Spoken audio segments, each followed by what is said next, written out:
Graça e paz. Eu sou a pastora Dircileia, Igreja Metodista em Vila Paulistana.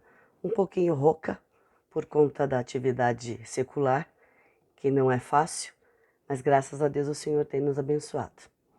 E hoje, falando um pouquinho nesse estudo bíblico sobre a novela bíblica, a gente está percebendo, vou falar de dois casos importantes dessa semana. A gente percebe que a Bíblia continua sendo exibida, a novela, né, o finalzinho, e ao mesmo tempo eles já começam a exibir a novela Reis. Muito bem.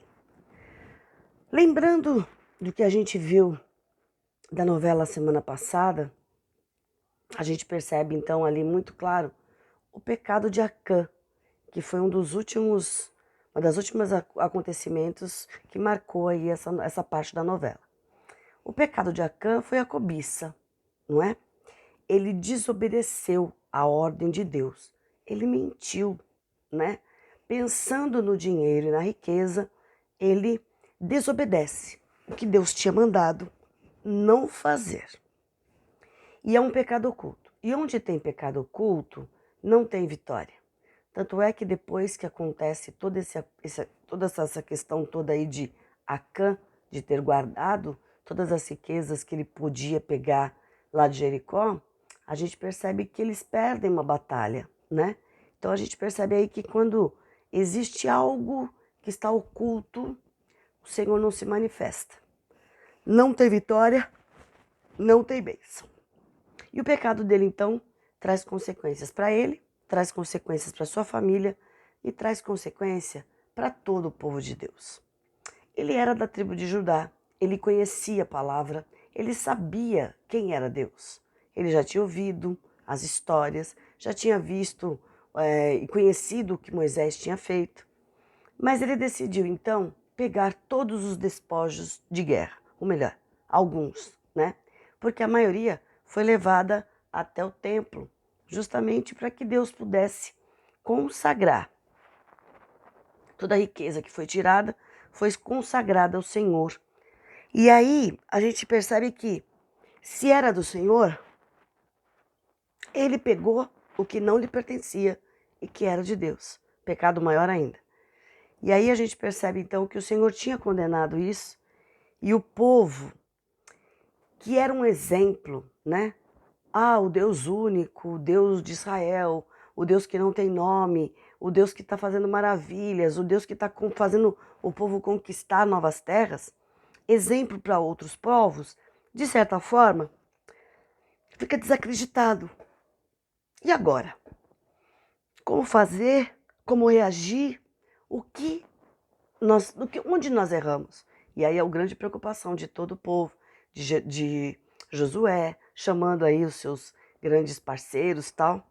E aí a gente percebe então que tudo aquilo que eles conseguiram em Jericó, aquela maneira incrível como Deus fez com que os muros caíssem, acabou, foi por terra, né? E praticamente eles perderam algumas bênçãos por conta do pecado de uma pessoa só. E aí, a consequência então dessa derrota, a consequência desse pecado, logo em seguir, quando Deus revela para Josué o que estava acontecendo, é a morte, né? E aí a gente vê que, infelizmente, Acã desobedeceu, conhecia a palavra, desobedeceu o que Deus tinha mandado fazer, agiu com cobiça e perdeu toda a sua família e ele mesmo perdeu a vida. Olha a diferença. Raabe, lá dentro de Jericó, estava perdida, não tinha salvação nenhuma, uma vida totalmente torta.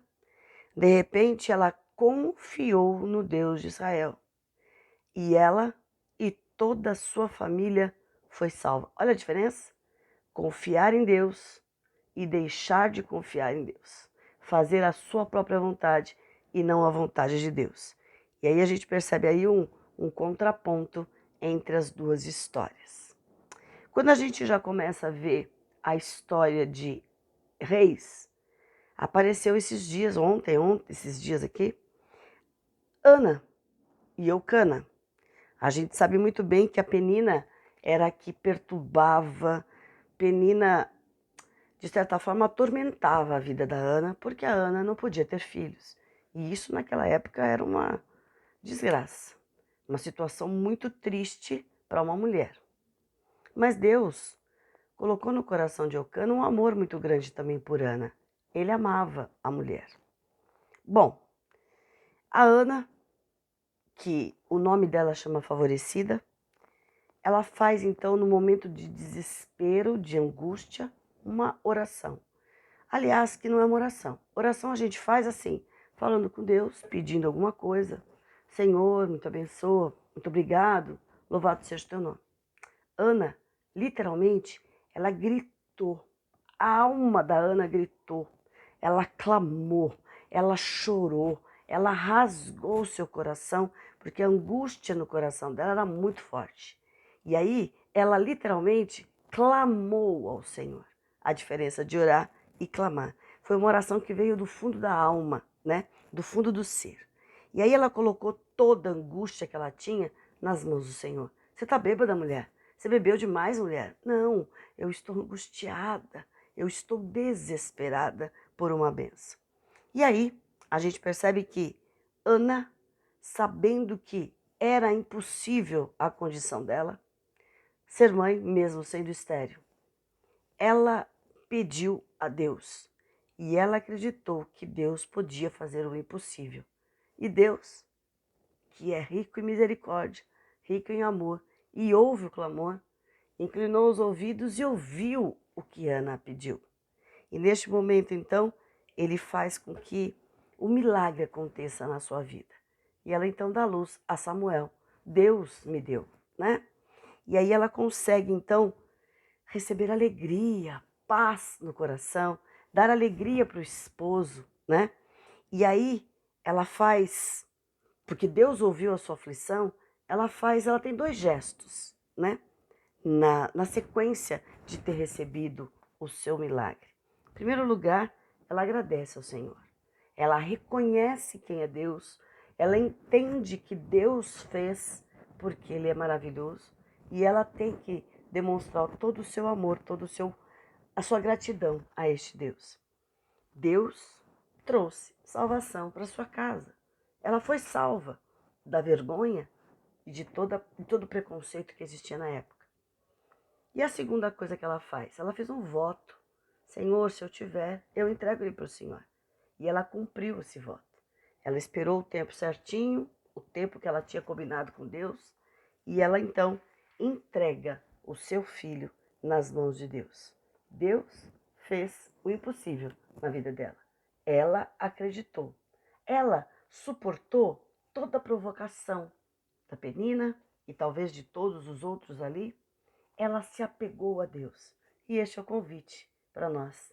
Primeiro, acreditar. Não mentir para Deus. Não desobedecer. Na condição que a gente tiver, pedir, acreditar e esperar que o Senhor tem o tempo certo para agir. E Ele vai agir.